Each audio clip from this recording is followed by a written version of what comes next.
Good evening. Welcome to tonight's live stream. I am going to get started in a moment.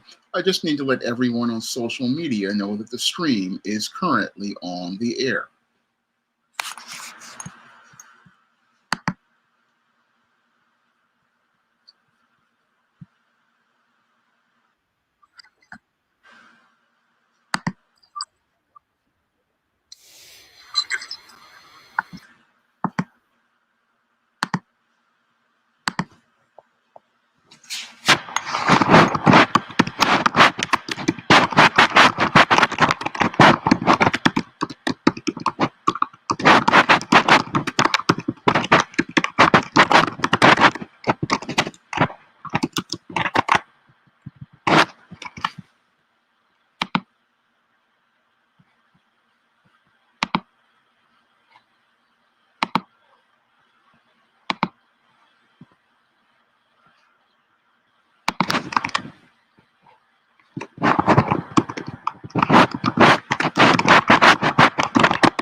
Okay, I've let everyone on social media know that the stream is currently on the air, and we are right now on Facebook, YouTube, and Twitter for tonight's stream. And before I get into tonight's topic, I'm going to give everybody a progress report on the SJS Direct 2024 catalog. Now, the SJS Direct 2024 catalog is going to kick off on March 22nd with the release of John Haynes' Illuminati, and you'll be able to pre-order your copy of John Haynes' Illuminati right now on Amazon.com and Google Play, Barnes & Noble, and other online booksellers. And I just did the debut of the teaser for Isis Dark Incubus, which will be the second book of the SJS Direct 2024 catalog, and that book will be available on April 26th. And you can pre-order that book right now on Amazon.com, and it will possibly be available on other online booksellers such as Google Play and Barnes & Noble and Draft 2 Digital. And Esteem Horror in the Hamptons, I just got the cover art back from Bill Walko, and it looks absolutely fantastic. And I'm getting in touch with a colorist to finish that cover up. And with that cover done, we will have all three of the SJS Direct 2024 books from me ready to go. And all of those books will be on schedule to come out for all of their spring releases. Now, along with the SJS Direct 2024 catalog, I also have my first full comic, John Haynes at Death's Door, available on Lulu.com. And you can pick up a copy for the same price as the 2022 Kickstarter by clicking the link in the description box. So all of that is basically all of the perfunctory done as related to SJS Direct products. And I'm giving you guys an update on my new book that I'm currently working on, Spinsterella Goth Girl Summer. And there's going to be a video talking about that next week. But I wanted everybody to know that this book is one that I'm designing to be a fun one. It's set in the year 2000. And if you guys are a part of the 2000s goth scene, I think you'll like everything here in this story. So all of that is with SJS Direct catalog business progress report. And with all of that said, I'm going to get into tonight's topic. Good evening, Mogul Maze. Glad to see you here. I'm going to be talking about my thoughts on Monique's appearance on the Club Shay show. Now, GBoot2786 sent me some links to Monique's appearance on the Club Shay show, and after watching those clips, I really saw a lot of similarities between what she said on that show and what Cat Williams said, and both of them basically were saying a lot of things that I've already known about the entertainment industry. Now, I have been studying the entertainment industry for over 25 years, and I mean, I've been studying it ever since I was a teenager, And at one time, I did have aspirations of going into the entertainment business until I found out how grimy the entertainment business is, especially the black side of the entertainment business. And what Monique talked about as related to the entertainment business, it may have been shocking to a lot of people, but it really wasn't shocking to me at all because that was what she and Cat Williams have been saying basically are the tip of the iceberg as related to how foul people get done in this entertainment business. Now, Monique starts to talk about people doing her dirty, and I could see how they basically just took advantage of her. And that really started when she first came into the entertainment industry, when she started working on the Parkers.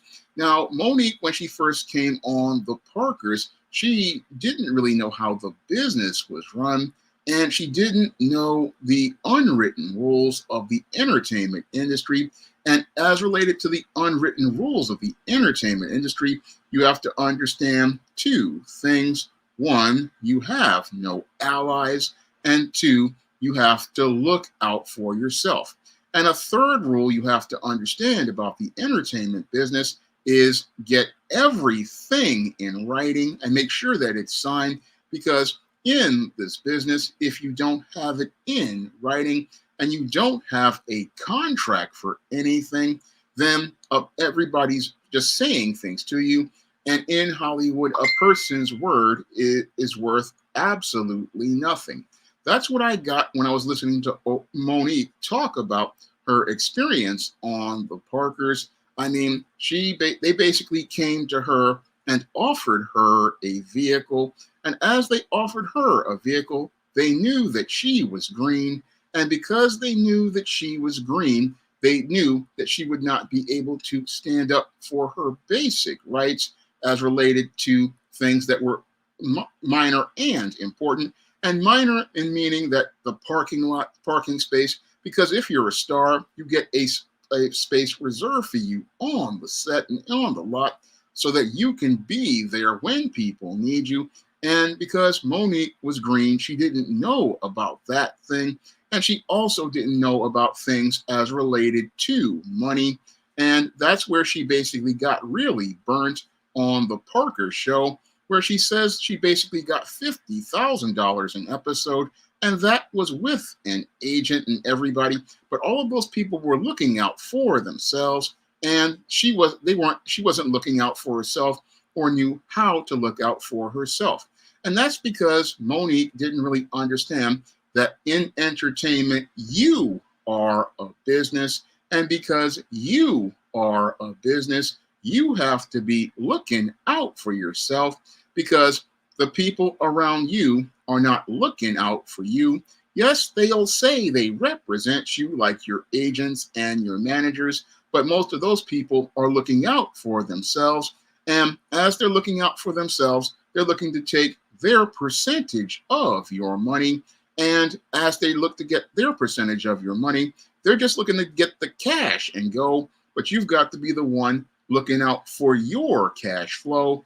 That's what you have to do from minute one, because you have to understand when you enter this business, the only person looking out for you is you.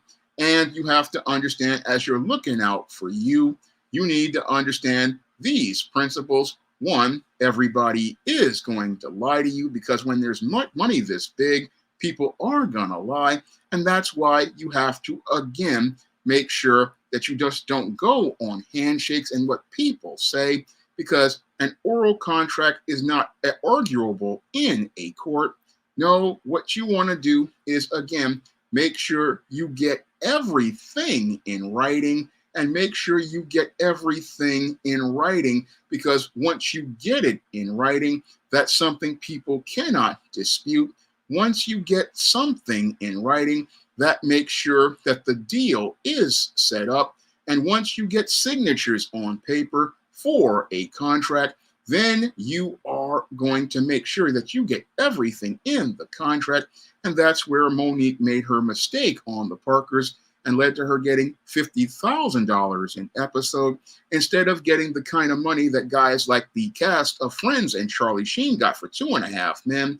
They got $1 million an episode, and they got $1 million an episode because they understood how the business works. Again, it wasn't about your rank or your clout or your ratings for your show.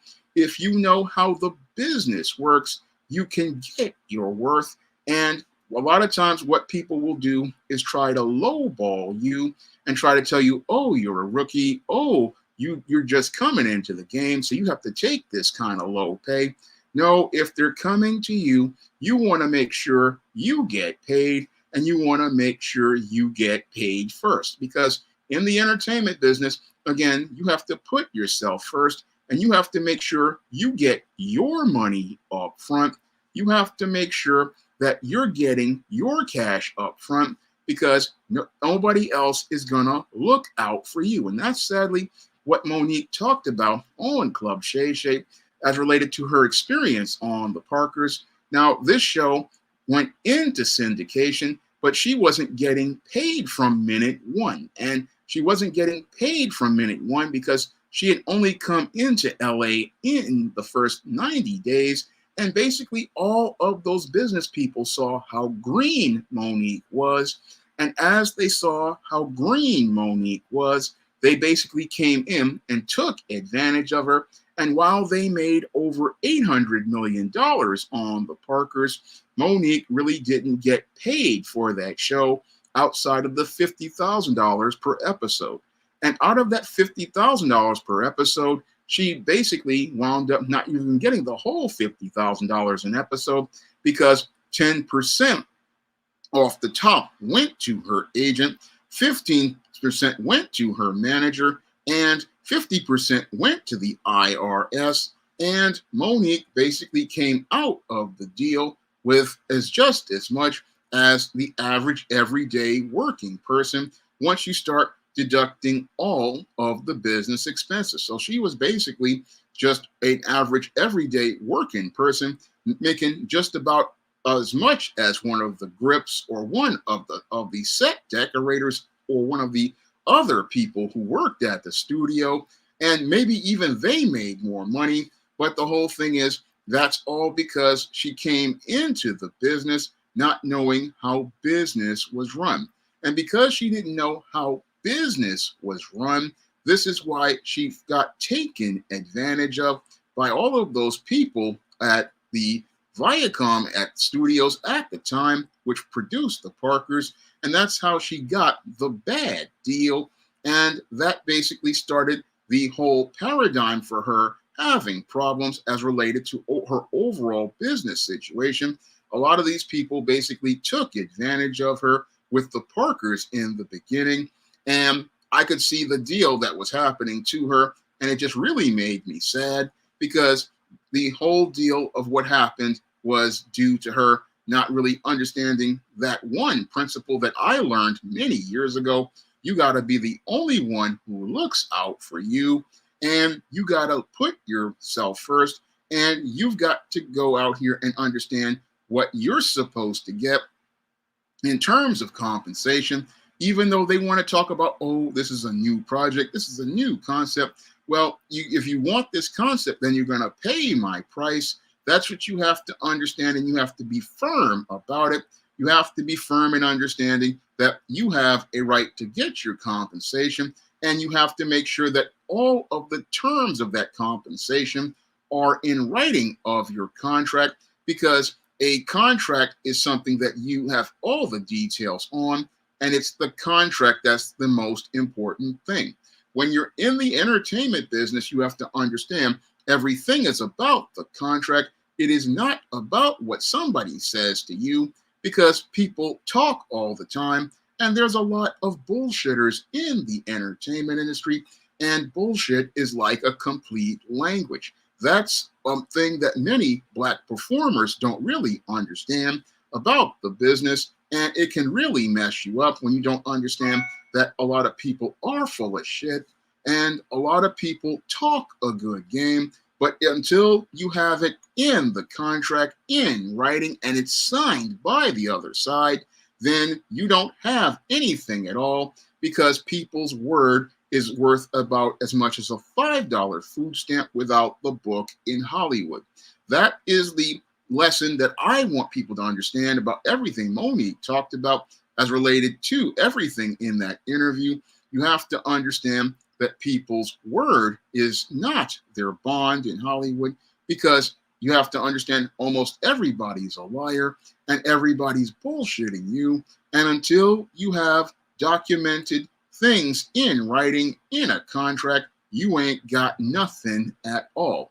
And that's where Monique got into a bit of a situation as related to her career, as related to her graduating from TV to movies. As she graduated from TV to movies, that's where she also didn't have good business skills, and she didn't understand that she was a business. Now, she got the role in Lee Daniels' Precious, and that could have been a springboard to something. Unfortunately, it didn't turn into a springboard even after an Oscar win, and that was partially due to the, I believe, alleged collusion between Oprah, Lee Daniels, and Tyler Perry. And it's also, I believe, due to Monique also just not understanding how the business worked once more. Now, again, on the Parkers, she didn't understand the power of a title like executive producer. Again, when you go and people are asking you to do a vehicle, you want to make sure your name is in the executive producer position, because the executive producer is a position of power, because there are two people on a set who hold the highest power. One is the executive producer, because they are the one who has either the funding or the vision for the project. And the other is the director, because the director controls what's on the set. And Monique, when she was on the Parkers, made the mistake of just thinking, oh, I'm just starring in the vehicle. No, you want to have your name as an executive producer, because when you're an executive producer, it means that your name is a part of being a creator on the show. And that means you have ownership over the show. And as an owner of the show, guess what? They have to not only pay you a salary, but they also have to pay you a higher percentage of royalties, because as an executive producer and a creator, you have a chunk of the show and ownership of that show. And examples of this were the late Fess Parker, who, after getting screwed similar to Monique on the Davy Crockett from Disney, learned his lesson. And as he learned his lesson and made a deal with NBC and created the Daniel Boone Show, he made sure he owned the Daniel Boone Show. And as the Daniel Boone Show came around in the 60s to the 70s, Fess Parker not only made money on every season of the Daniel Boone Show, but he also made money on the syndication, not just with the royalties per performance, but on the overall show, because as an executive producer and owner of the show, every time the show was sold to a network for syndication or leased to a network for syndication, he got paid. And that's what happened with Fess Parker, to leave him to be so wealthy that even after he passed away, he was able to continue making money off that show to supplement his other businesses like his hotel and his winery. And his grandchildren are still receiving benefits from that show, even though he has passed away and has been gone for over 20 years. And another example of this right now is Angela Bassett. Angela Bassett currently owns the show 911, and Angela Bassett was smart enough to understand that, yes, her acting career wasn't going to be staying on forever, so she was smart enough to go and create her own show, 911, and Angela Bassett currently owns 911, and if they want to put 911 in syndication, or if they want to put 911 on other networks or streaming services, Angela Bassett is going to get paid, because Angela Bassett owns 911 outright. And there are other examples in movies where actors have gone out here and gotten a piece of the deal, either being an executive producer or making sure that they got their cut. Examples of this are Jack Nicholson on 1989's Batman, where he made sure that when he negotiated a deal, he was going to get a chunk of that movie. And as he got that chunk of that movie, in addition to his salary, he made over $60 million on Batman and continues to make money on Batman to the point where he no longer needs to act anymore. And another example of this is Robert Downey Jr., who made a deal early on as related to the MCU. And as he made that deal for the MCU, he basically has made hundreds of millions of dollars on many of the MCU movies he's been in, and even some of them he's not in, and made that money because he understood one principle, that this is a business. And because he understood that this is a business, he made sure to focus on the overall business aspects and made sure that he got his money up front. Because in the entertainment business, you have to understand, you need to make sure that you're getting your money up front, not get caught up in all of the distractions of Hollywood as related to being on sets or being out here and being a so-called star. Because what can happen to you is you can get spellbound. And when you get spellbound, you can start getting distracted. And as you get distracted, what people are doing is finding ways to make money off you at your expense. And that's sadly what happened, I believe, to Monique, is that people started, they knew that she was green, and they knew that she was getting mesmerized by the whole concept of just being in the entertainment industry and getting the attention from all of these big time executives. But any business person will get the stars out of their eyes and understand that it's not about these people paying attention to you. No, it's about them paying you what you deserve. And when you're in this business, you have to understand you need to get paid first before you even consider doing any work. And people, if they're paying you and they want your business, need to pay you on your terms. You're not working for them. They are working for you. And if they want your services, then they gotta pay you what you are worth. And that's where Monique basically got it twisted. She thought that she was working for the studios. No, you are not working for the studios. The studios are supposed to be working for you, and you're supposed to be making sure that it works for you so that you are the one getting paid at the end of the day, because they're going to make sure they're getting paid at the end of the day, but you have to make sure that you get paid at the end of the day. And the way you get paid isn't about the attention you're receiving or being in this show. No, the way you get paid is making sure that that check cashes and clears, and that's all you concern yourself with. Yeah, you're going to come in and do a good job on these TV shows and these movies, but you're going to make sure that you get your money, because at the end of the day, that's all that matters, because they're going to be able to make money off of these shows, whether it be in syndication, whether it be in streaming. They're going to get their money, but you got to make sure you get your money. Now, Monique further went on to talk about Lee Daniels and Tyler Perry and Oprah Winfrey, and talked about how they basically colluded against her. And that part has been talked about for some time.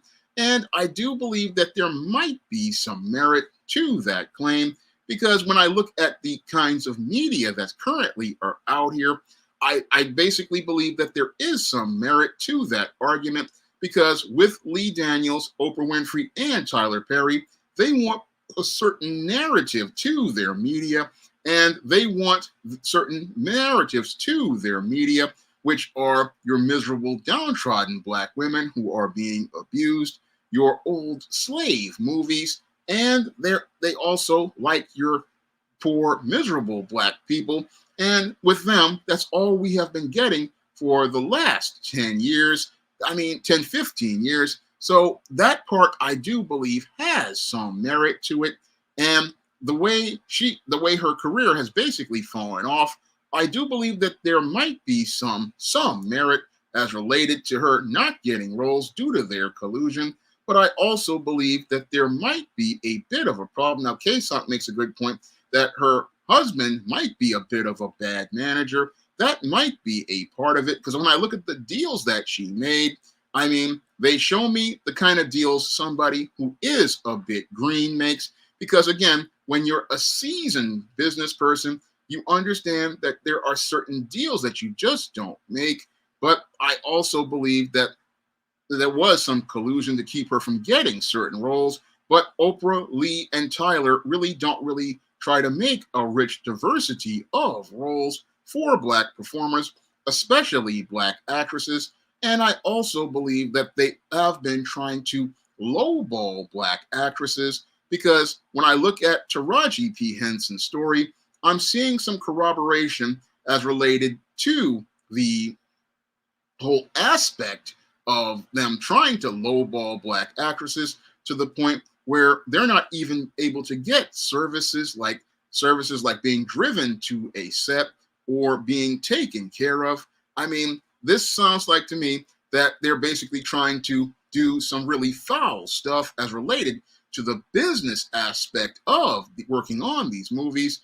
And this is where I think they might be getting in some trouble with some unions, because if you can't give your stars or your performers basic amenities, then I have to wonder where that money went. That's a critical question I had to ask about the whole Color Purple remake.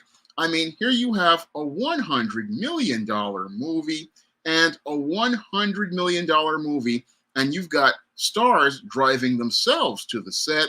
And I had to look at that and say, what type of contracts did these people negotiate? Because the contracts that they negotiated, there's a bit of a problem there if you can't get basic amenities. I mean, this is something that your agents and your managers are supposed to be handling, making sure that you get basic amenities like food and transportation. I mean, if your managers are not able to negotiate and your agent aren't able to negotiate deals for you, then there's something really wrong as related to the business side. And it's showing me that maybe there's a problem with the way these folks are doing business. And if you're doing business like this, yeah, you're really something wrong here. And it looks like to me what's happening is that a lot of these people are becoming mesmerized and spellbound by Oprah Winfrey's presence and other people like Lee Daniels and Tyler Perry's presence. And they're taking advantage of their status as these big time executives.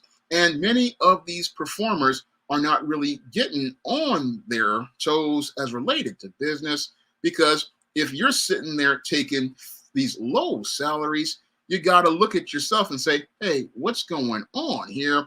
If they've got $100 million budget, I'm going to get a chunk of that budget. And if I'm not getting a piece of that budget, then I'm not doing this project. I mean, that's how it works in the business, and that's not how it works at all. Again, if you understand how the business works, you understand that you don't go out here and make a bad deal like that, because if they are getting $100 million, I can tell you, you're supposed to get more money than that.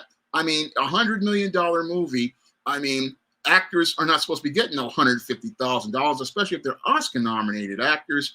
I mean, somebody like Taraji P. Henson or Monique should be getting at least a minimum of $1 million, because they're going to be the draw for that movie, and they should also be getting a cut of that movie.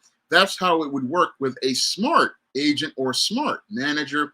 They would be like, hey, if you're getting $100 million, we're not going to be sitting there taking no $100,000. Because on $100 million movie, a screenwriter like myself, we get 3 to 5% of the production budget, and 3 to 5% of the production budget on $100 million is, I believe, $3 to $5 million or something like that. And again, that's what the writer is getting for that movie.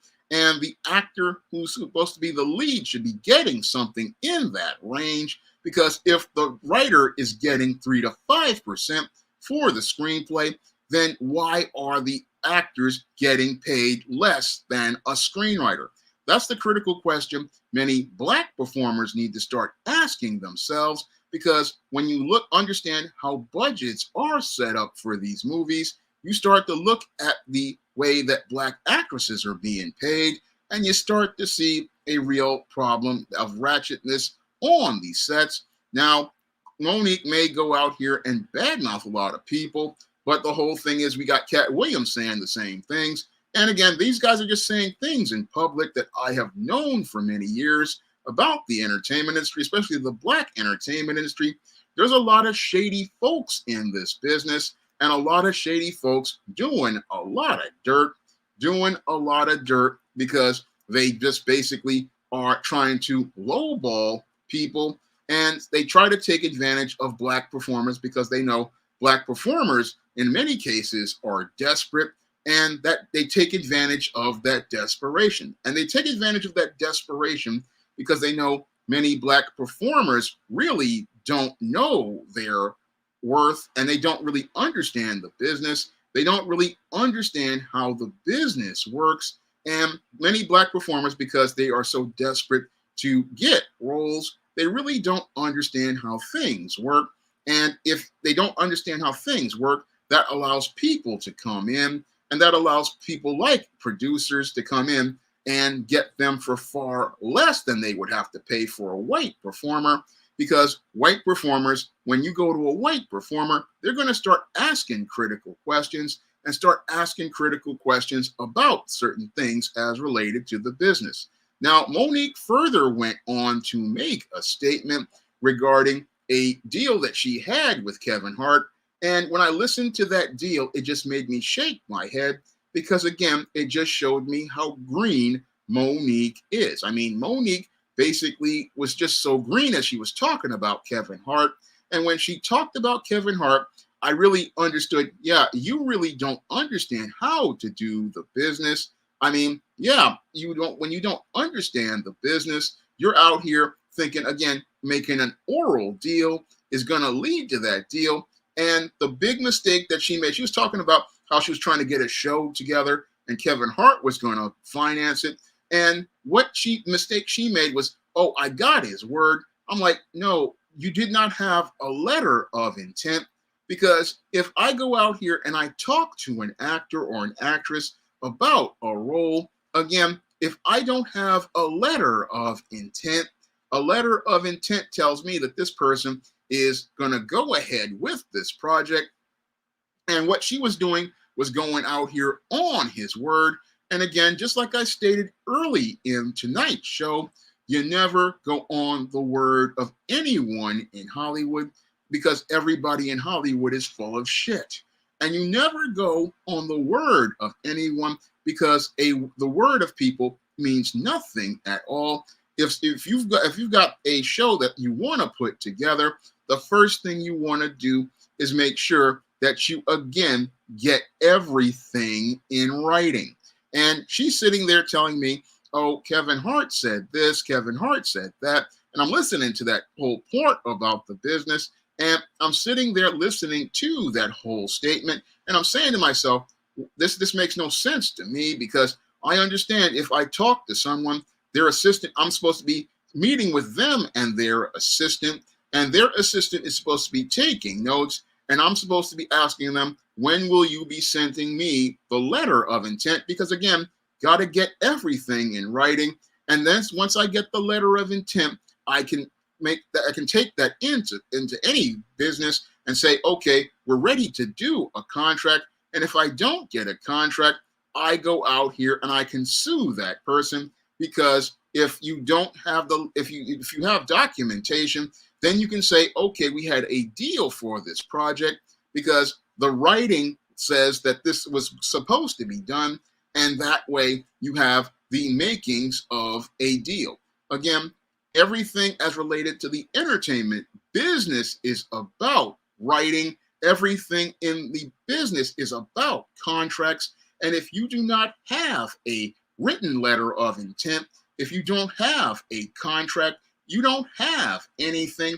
And when she talked like this, I said to myself, you are talking about something, but you don't have an agreement. I mean, the first basis of the business is an agreement. I mean, this is basic stuff that I learned back in Monroe College as related to my business law class.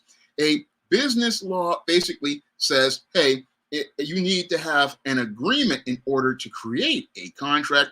And there was no agreement stated, and with no letter of intent on their letterhead, because again, you want to not just have some letter on some paper, you want it on their letterhead.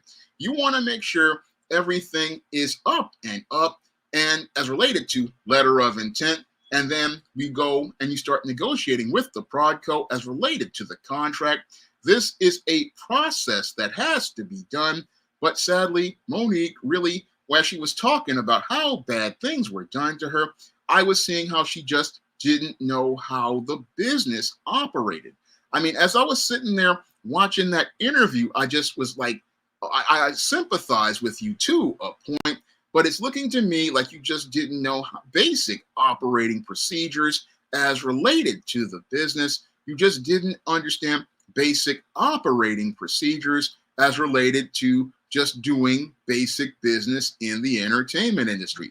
I mean, I listened to some of the things that she was saying, and yeah, I could sympathize with, okay, they didn't really give you what you wanted, and I really sympathize for her as related to things as related to her not being able to get roles due to alleged collusion, as I believe, as related to Tyler Perry and Lee Daniels and Oprah Winfrey. But my thing was, if you won an Oscar, why are you dealing with those three individuals? I mean, once you win an Oscar, you should be out here looking to deal with other individuals. And if you have to take your Oscar and try to go to one of these smaller Prodcos, and if you find a meaty role, find that meaty role and take the pay cut in order to elevate your status. I mean, the really good scripts are not going to really come from Hollywood. The really good scripts are going to come from independent writers like myself.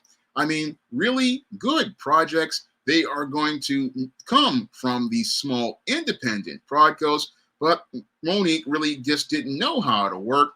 And I believe she just had issues as related to the alleged difficulty. Now, I can't say I know this woman to know that she's difficult, but I just know when somebody's green, and I know when somebody's green because when somebody's green, they're going to be making statements like she did.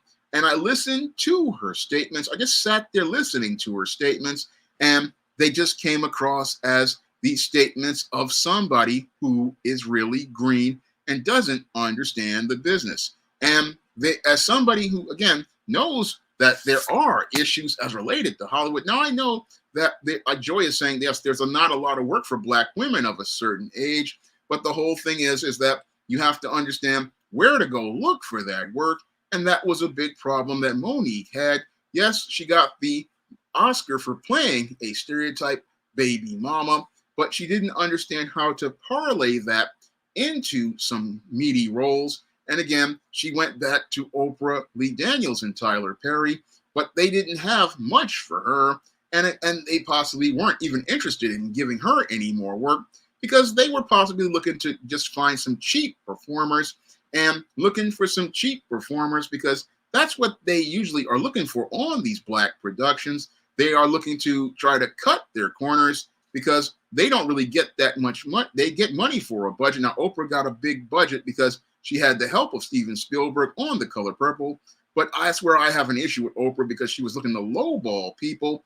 And when I look at the whole picture of Monique, again, she has some merits to her arguments. But when I look at her overall picture, she just really didn't understand how this business was run. And because she didn't understand how this business was run, she should have definitely looked to get another agent because any good agent would have been making sure that their performers were being taken care of. They would make sure that their performers were getting everything as related to the union. They would make sure that they were taken care of because they want to get their cut. But the whole thing is that you have to look out for yourself to make sure that that is done. I mean, yes, your agent can make sure that the contract is drafted, but you have to read your contract. You have to read that contract thoroughly and make sure that everything in that contract is exactly what you want. You have to go out here and do that reading for yourself. That's what you have to do when you're in this business. You have to look at everything on that contract, because if you don't do that, you're going to be the one who loses in the end. Because that's something I had to do when I had signed up ISIS and my second book, A Recipe for Success, with a print-on-demand company. Man, I read that contract multiple times to make sure it was everything was there as related to maintaining my rights. I mean, I read that thing back and forth, and I even read those contracts for the screenplay contest that I submitted my scripts to. I mean, you have to really do your research and take care of your research when you're out here and we're dealing with these people in the entertainment industry, because they're looking for any technicality so that they can keep all that money in their pocket. So you have to make sure that you're out here looking out for your own money, because they ain't looking out for you. And that's what Monique didn't understand. And now that she's out here and is basically realizing that the Academy Award she has isn't going to turn into more money and is not going to turn into more material, what happens is this, combined with her alleged bad attitude, have basically made it where she's unemployable in Hollywood. And I would have to say that she possibly was going to be unemployable in Hollywood, because there's only enough roles for older Black women out there. I mean, when it comes to screenwriters like myself, we really don't write a lot of scripts for older women, and there's only a handful of roles for older actresses. So the material really isn't out there for most actresses under 30, or I would even say as far as 35. I mean, the material, writers don't really write material for those women, because those women just aren't bankable. I mean, really think about it. Most studios, when they go out here and they're looking to cast a role for a leading lady, they go about as far as about 30 at best, and maybe 35 if the actress is bankable. But Monique was basically an older woman, even when she started out on the Parkers. And as an older woman, there wasn't going to be a lot of material out there for a woman her age, especially a Black woman. I go in detail on this in my screenplay, All About Marilyn. I talk about how when it comes to material for Black actresses, there's not a lot of material out there. And a lot of screenwriters, they are struggling themselves, and they want to get the paydays where they get the 3 to 5% of the production budget that allows them to get paid. And if you write a script for a younger woman, guess what? That script has a higher chance of being bought than a script written for an older Black woman. I mean, there's not much chance of a script for an older Black woman being bought, but a script written for a younger woman, that has a higher chance of being bought, and that has a higher chance of being bought because the studio can cast those roles and be able to sell that movie to younger audiences, which would be much more impulsive about wanting to spend money on movie tickets. Because what's going to sell faster is a script with a hot white female with a handsome white guy. I mean, that's how you can make a good $100 million on 3 to 5% of $100 million. Whereas if I write a script about an older Black actress, my chances of getting any budget are slim to none. And if I write a script about an older Black actress or a Black woman, guess what? I'm not going to be able to get a 3 to 5% of $100 million. Guess what? I may possibly get a budget of maybe $2 million or maybe at max $5 million. And 3 to 5% of $2 to $5 million ain't a lot of money after you pay your agent, after you pay your taxes, after you pay your manager. You ain't got much money coming back to you.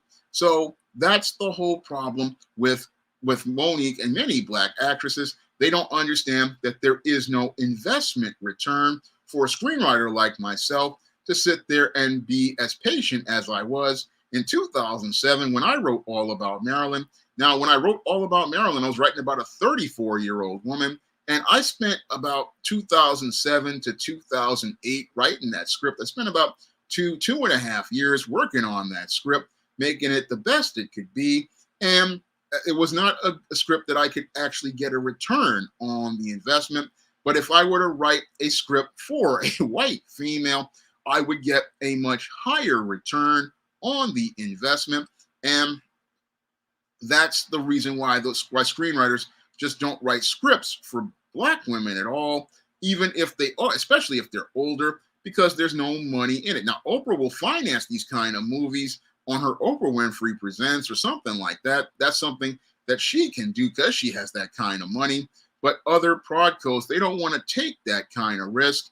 And that's where it becomes stiff competition, because if you had a choice between a Monique or a Halle Berry, who was in the same age range, people are going to choose the Halle Berry. And that's where Monique doesn't understand. And when you compound this with her alleged bad attitude and alleged being difficult to work, then what's going to happen is, guess who's not going to get cast in roles, even if she has an Oscar?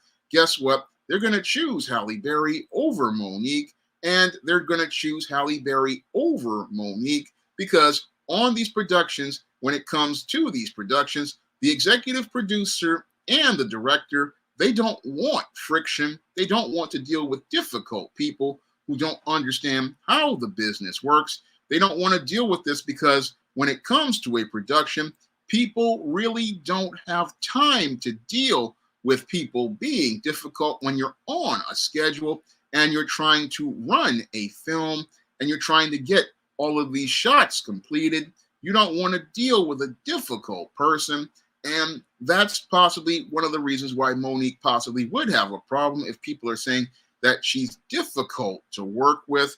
Because if you get that stigma on you, guess what? Executive producers who have millions of dollars in their movies, they're not going to want to hire you, especially if you're out here airing skid mark jockey draws and airing all of the stink in them in stuff like the Club Shay show. I mean, Cat Williams basically did this because he basically was done with Hollywood. And I don't know what's going on with Monique, but the whole thing is that appearance, she was talking about a lot of things I knew about the business, but the other part that I knew about her business was she wasn't very good about taking care of business. Because if she was good at taking care of business, she would be in a much better place than she is right now. I mean, she would basically be coasting on all of that syndication money and possibly the streaming money that would be coming in off the Parkers. And she possibly would have been out here looking to develop a new show for streaming. I mean, if I'm out here and I've got an Academy Award, I would want to go out here and look to develop a streaming production that I own a piece of and possibly get my money off of the streaming show. And that's what I would possibly be doing right now if I was out there and able to make that kind of deal. I mean, it would be like, okay, let's make a deal for streaming. Let's get a streaming project together. Now, she did do a Netflix special, but the whole thing is she didn't know how to make that work. So I'm looking at her and I'm looking at all of her business dealings, and it's clear to me that she really doesn't have that strong business background. And while her husband is possibly a nice guy, he's not a business person and is not good at managing someone as related to business. Because when you are in the entertainment business, you have to understand, again, it's a business. And as a business, you have to look out for yourself. You have to look out for your interests. You have to maintain a high level of professionalism. And you have to watch what you do in this business. And you have to watch what you do in order to keep your revenue streams flowing.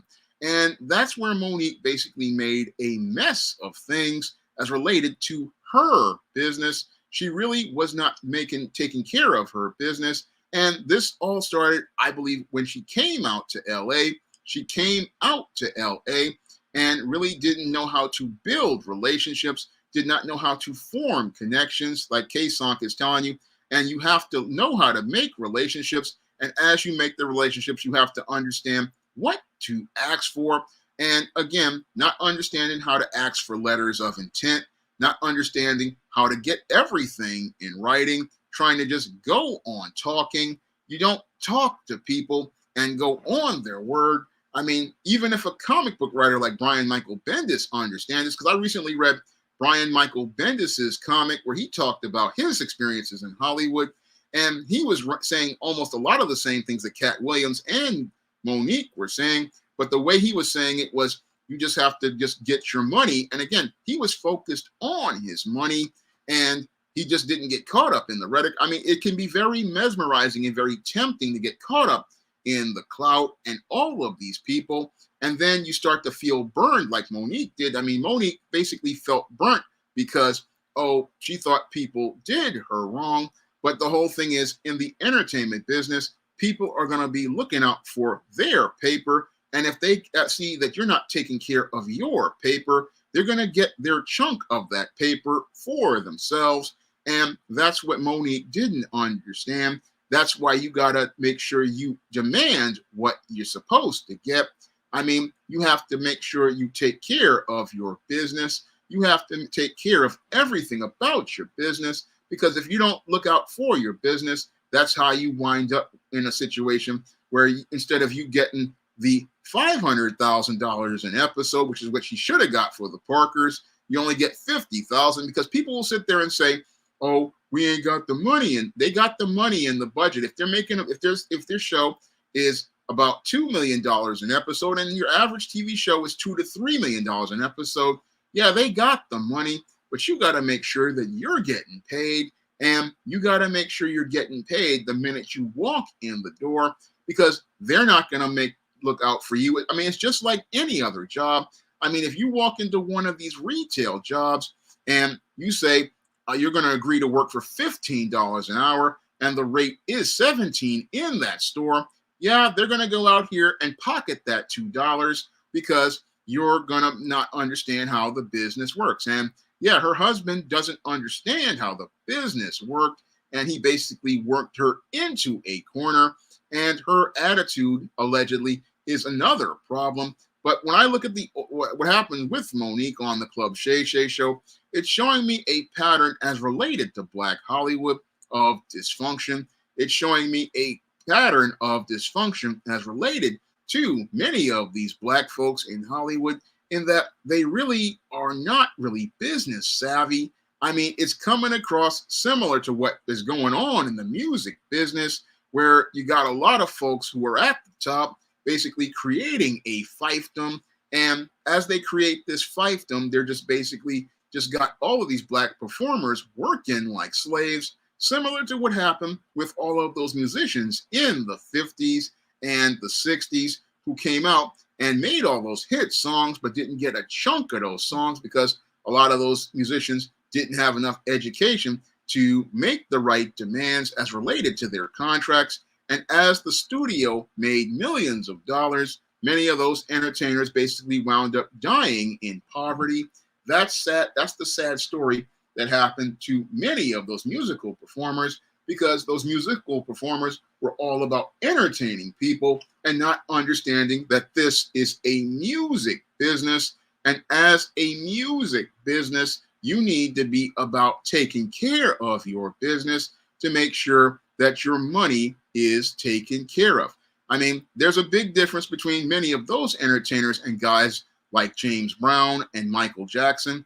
And the reason why they didn't like guys like James Brown and Michael Jackson is because James Brown had a good sense for business, a good head for business, and Michael Jackson also had a good head for business. I mean, Michael Jackson came across as real eccentric, but when you look at Michael Jackson, he was a really savvy businessman, and that was one of the reasons why people did not like Michael Jackson, because he knew about how to make money.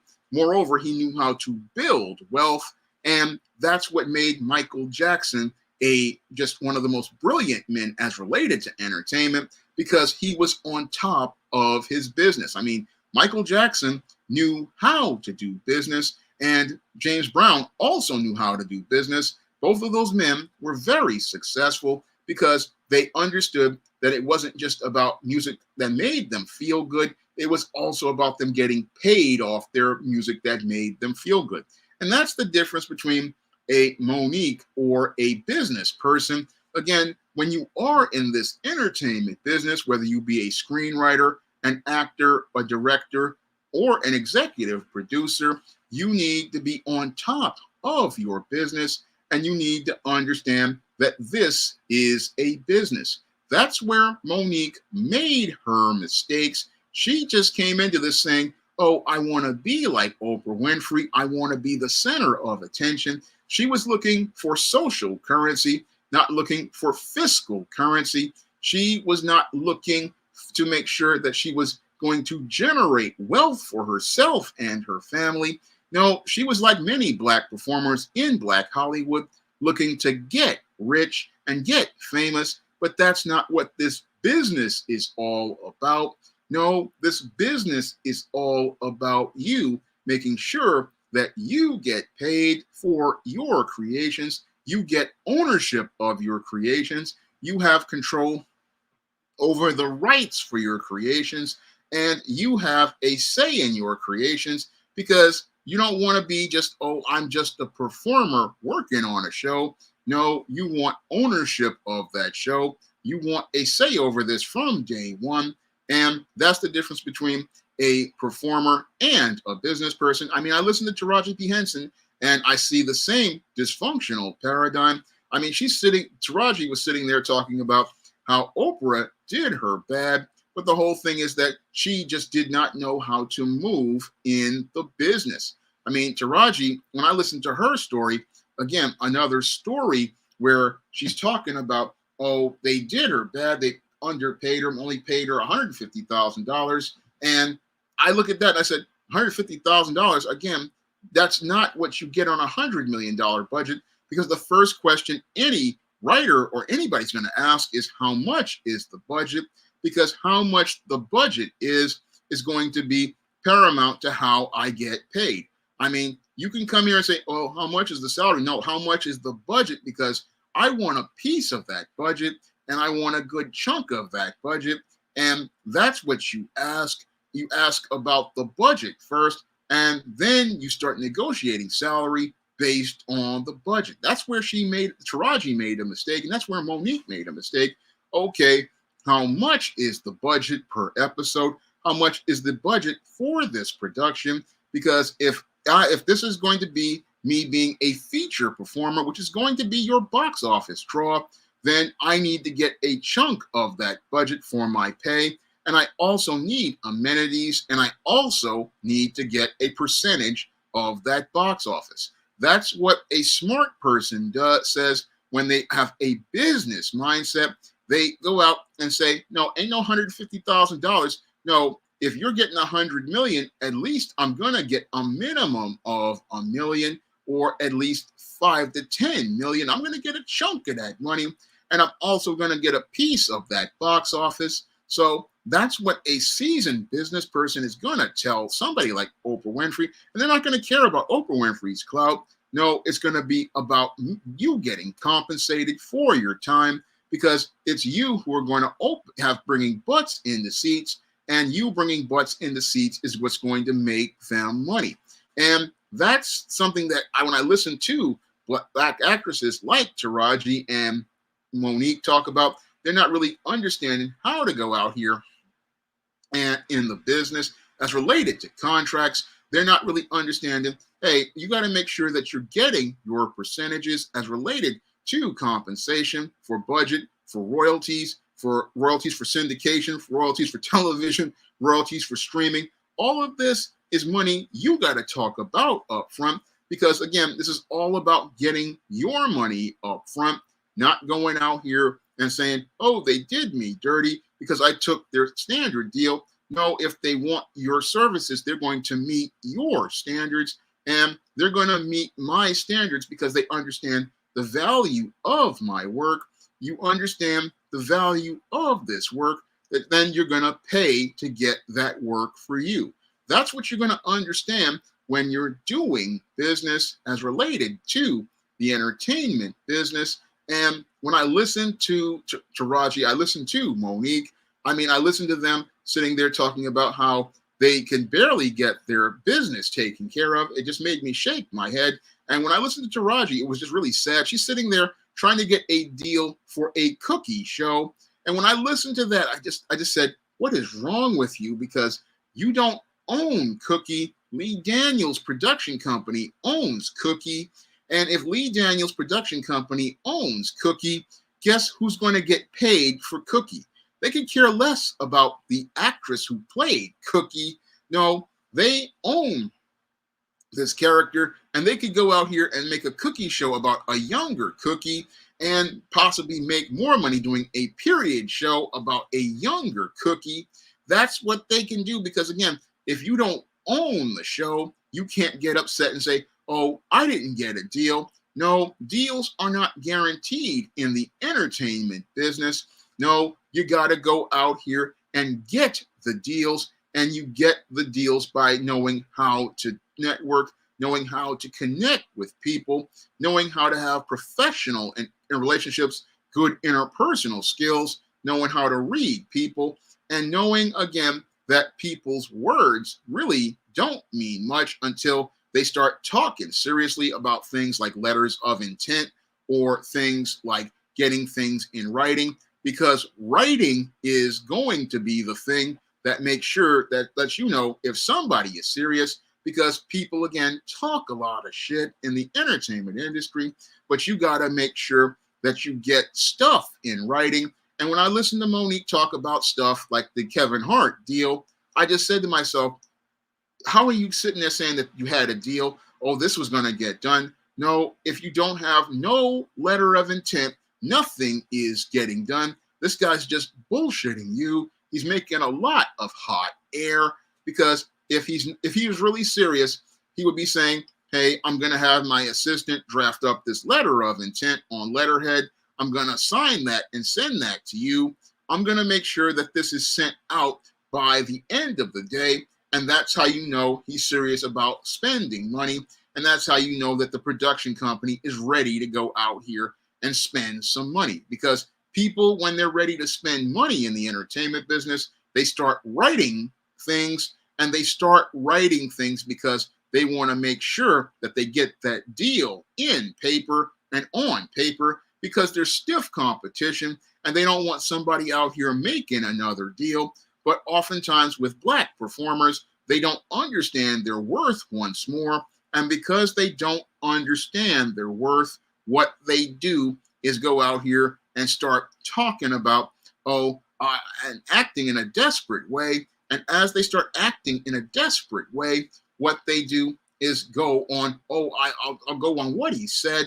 No, I got to go by what he wrote, because if he sees my value and he's sending me a letter of intent, that means he's ready to go. And when they hear about, okay, this guy's drafting a letter of intent, that's where the competition starts coming in, starts making counter offers and saying, hey, okay, this guy's getting letters from different prodcos. He's getting letters from different directors and producers. He's getting letters from people letting him know that, okay, this guy has got people ready to spend some money.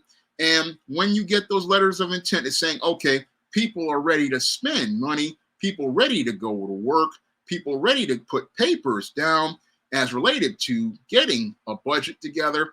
And that's where Monique got it twisted. She thought she had a deal based on anything oral, but oral means nothing in a business where everything is contracts.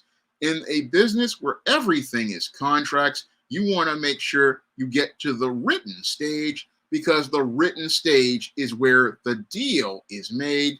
The written stage is where we have documented information that lets people know, okay, these are the terms we're negotiating. These are the terms we are interested in. These are the terms that we are going to set up because we see a value in you. And because we see a value in you, we're going to start spending money on our assistant, writing up letters of intent, our contract people, our lawyers start coming into the business, and the lawyers start calling up an agent.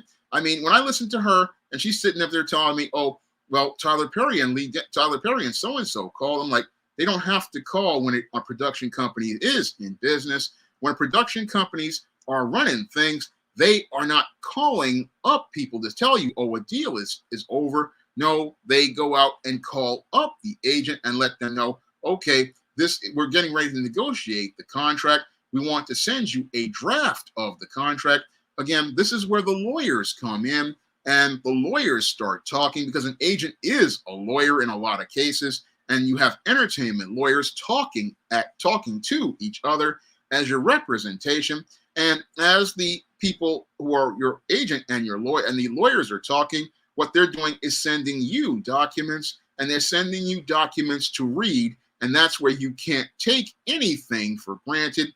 And you can't take anything for granted in this business until it's in writing. I mean, Kason, he makes a good point. Yeah, people make promises all the time, and it means nothing. But when we start getting into the writing stage, that's when you start to know, okay, things are starting to get serious. And you have to understand, nothing is serious until you start hearing about the letter of intent, and then the lawyers start coming in, and your agent starts talking to the lawyers, and your manager starts coming in. And that's where you got to go out here and get yourself a good manager. And you never really want your family managing you. That's another mistake Monique made. Yeah, you got a good husband. Let him be a good husband and lead the family, but leave the business to professionals who know what they're doing. Because professionals who know what they're doing, they can go and explain these terms as related to certain clauses in your contract, and certain clauses that are up there. And if you don't really know what clauses to look for, you will wind up signing a bad contract. And I've heard of so many entertainers getting jammed up because they signed bad contracts and didn't understand that the studio will look to get out of a bad contract, like what they're doing with Issa Rae, that's got Issa Rae scared right now. I mean, Issa Rae is another case of another Black performer who thought, oh, she had it made, until she got the cancellation for her show, Rap Shit. And now she's quaking in her boots, because in this business, you're only as good as your last project. And if your last project wasn't really bringing in the paper, what's going to happen is the studio is going to start rethinking your contract, and they're going to start looking for a clause to get out of a deal.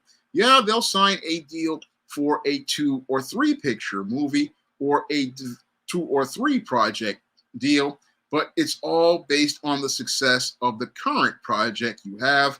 And if that project basically doesn't do well or perform to numbers, what they will do is look to find a way out of that deal. And that's basically what has Issa Rae quaking in her boots, and possibly has Sally Richardson Whitfield scared, because her show Winning Time got canceled, and she was on a deal with HBO as related to their streaming service. And again, both of those women are a little nervous right now, because if your shows don't perform, they may cancel the deal. And I talk about this in All About Marilyn, because Marilyn had one of those kind of deals. And yeah, they will give you a deal. They might give you 2, maybe 3 movies in the deal, or 2 or 3 television shows if you're a producer or a director. And if those shows do not perform, what will happen is they will find a clause in the contract to get out of the contract. And once they get out of the contract, basically you are ass out, and you're ass out because if your last project didn't do well and your deal wound up ending on a bad note, what will happen is other studios will not see you as a valuable asset anymore. And because they don't see you as a valuable asset anymore, it's going to be a lot harder for you to get more work in the future. And that can happen to entertainers who really doesn't understand how the business runs. And that's possibly what's leading to Monique also having a hard time. I mean, along with her bad professional reputation, her poor business skills, she's having a hard time out here, because she hasn't made a good critical assessment of the playing field of the entertainment business. And because she hasn't made a very good assessment of the entertainment business and was very sloppy, this is why she's having problems right now. But you have a lot of people who think, oh, this was a major bombshell. No, there was no bombshell to me, as somebody, again, who has studied the entertainment industry ever since he was a teenager, studied the business side of the entertainment industry. I wasn't seeing any bombshells. I was just seeing somebody who really didn't understand the business. And I'm seeing a lot of Black entertainers who really are not really good at business. And that's what we see on the Club Shay show. A lot of people who just really aren't really good at business. I mean, I watched the Cat Williams interview almost all the way through. And when he was talking about Steve Harvey, I just wasn't fazed because I was talking to Mr. Chris on the show, and he talked about how shady Steve Harvey was. And I was like, yeah, that's just par for the business in Hollywood, because people will steal your jokes. They will steal your concepts if they're not copyrighted. And even if they are copyrighted, you'll have people who will see a good idea and try to knock it off. I mean, this is done all the time in the business, but you'll get Black people who will be like, oh, he's revealing he's spilling all the tea. It's like, no, this is just business as usual. And in the business of entertainment, this is how things are done. I mean, it's been done in Hollywood ever since the inception. Billy Wilder talked about this in his movie Sunset Boulevard. Billy Wilder talked about how foul the business is and how rough it is for people like Joe Gillis. And you will be trying to get this project through, but you'll just be put through so much stress. And that's why this is not a business for anybody who is a person who doesn't have thick skin. This business is a very rough one. It's a very brutal one. It's one that beats people down, and it's one that basically will just knock you on your ass. It's a rough business. It's not for amateurs. And when I listened to Monique, she was sounding so much like an amateur, and she was just surprised at how things go in this business, not understanding that in this business, again, as I've said many times in this soul stream, people talk a lot of crap, but the whole thing is you have to take what they say with a grain of salt, because it's not about what they say, it's about what they do. And the whole thing is, if you're green, people are going to take advantage of you. And they're going to take advantage of you because in this business, there's a lot of opportunists, and the opportunists are going to look for an opportunity to get themselves ahead at any means necessary. And this is just how things are. And I think she was just shocked by this. And she was shocked because she thought, oh, these people were going to be your friends. She had gotten basically mesmerized by the whole aspect of being an entertainer. She had gotten spellbound by Hollywood and thought, oh, these people were like what they say on television about them, not understanding all of that stuff is scripted by publicists to make an image to sell to people. This is not who this person is. No, this is who they are selling to you. And she got caught up in the whole aspect of, oh, this is who they are supposed to be like. But when it comes to making money, these guys become cutthroat.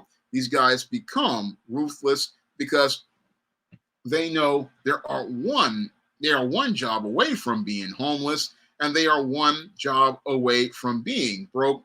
And that's what happens in this business. I mean, this business is a brutal one, and that's why I looked at it and I said, this bit, it's like I had a script line in All About Marilyn where her agent tells her to get out of this business before it'll kill you, because this business has killed a lot of people. I mean, it has killed them, like she said, on the inside. It's killed them. It's broken their spirits. It's broken their hearts. I mean, the only business that breaks your heart harder than this is comic books. And you have to understand how brutal this business is. And you have to understand that before you go into this business, because anyone who understands the whole business understands how brutal it is. And they understand that you have to have a titanium skin to go through this business. You have to have a hard heart. because this business is a cold one, and it's not for somebody who is green, because you will get the shock for your life. You will go through trauma when you find out how ruthless people are. And they're ruthless because the competition in the entertainment industry is intense, because when you have over 1 million people going for just a couple of thousand jobs a year, that's going to lead to people becoming very ruthless and very brutal. I mean, there's only a couple of thousand productions in production every year, and that number has dropped precipitously ever since the Telecom Act of 1996. Ever since the Telecom Act of 1996 consolidated media, the number of productions have dropped over the last few years, and you have more and more people competing for fewer and fewer jobs. And that's another thing that people don't want to talk about as related to this business. Yeah, they'll air the gossip like they did with Cat Williams and Monique, but they won't tell you the harsh realities like I will on this live stream. And I can tell you the harsh realities about how hard this business is. And this business is not, again, for the green. And if you come in green, you're going to come out black and blue. And that's what people really don't understand. And Monique basically was just somebody who came out black and blue because she was so green as related to this business. And she wants to make out like she's a bit of a victim. But as I was listening to her story, I just heard a story that I've heard 100 times as related to this business. People getting caught up in the attention, people getting caught up in what they think is the money, and they wind up coming out of the business and getting upset. Oh, I found out that this was who they really were. Oh, this is who Oprah is. This is who Lee Daniels is. This is who Tyler Perry is.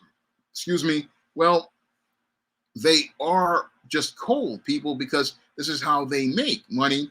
And again, they make money on you not knowing about the business. Well, if you know about the business, you can go. They don't want to deal with people who know the business because they know they're going to have to pay them full price. And when it comes to black entertainers, they don't want to pay full price because they know that the profit margin is razor thin.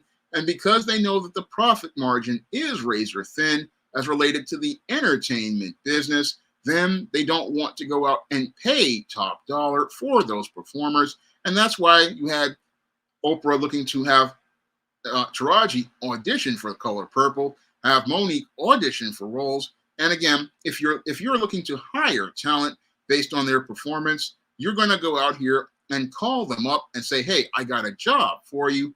I may want you to read, not audition, but read for a part. And again, reading is an offer as related to a job. And when you're reading for a part, you're not auditioning. You are already being considered. You're already considered for the role. You've got the job. You just want to make sure that this person is going to be capable of performing the role. And again, that's because you've watched their films, you've studied their performances, and you're ready to say, okay, I'm ready to make an offer. I just want to see you read for a minute. Not casting, because auditions are casting. That means you're still looking for someone. Reading is, I'm ready to hire this person, and I'm ready to negotiate a deal based on them reading for the part. The job is theirs. But Monique didn't understand that again, and that's again more rookie mistakes. And again, all of these rookie mistakes were on display on Club Shay. And as I looked at that whole those parts of those interview, I looked at it and I wasn't getting shocked like people were as related to these videos. No, I just knew, as somebody who studied the entertainment industry, all I was hearing was the sad, tragic story of somebody who was black in Hollywood and sadly learned the hard way about being black in Hollywood, how rough the business truly is. Now, I'm going to get ready to wrap up tonight's stream. I want to thank Soul Survivor, I believe, for the super chat. Thank you very much. And I want to thank everybody for coming out to tonight's stream. Now, this is Black History Month, and I'm having a bit of a slow month on selling books on the SJS Direct imprint. And I'm asking everybody to head over to Amazon.com and pick up my screenplay book, All About Maryland. All About Maryland basically goes in depth on everything that Monique talked about, but shows you things from a business perspective. And that's the perspective that will give you a better understanding of how business works in the entertainment industry. So All About Maryland is a book that will really show you what really goes on as related to the business of entertainment. And it's a book that will show you the struggles of Black actresses. And when it comes to Black actresses, I'm starting to see a lot of them don't really understand the business. And that's something that many actresses need to understand if they want to be able to start moving their careers forward. Now, again, I'm having a slow month and I really do need sales. And again, this is Black History Month and I should be moving more titles. So I'm asking everybody to pick up books on Amazon.com. And if you want to help me to continue to stay on the air, I'm asking everybody to donate to the Cash App by clicking the link in the chat or the description box. Every donation you send will help me to be able to pay for my internet and stay on the air and continue making more videos and more live streams. Again, I want to thank everybody for coming out to tonight's stream. I'm asking everybody to, again, help out the channel, and I'm hoping you'll be there for next week's stream. Everybody have a good evening, and everybody have a good night.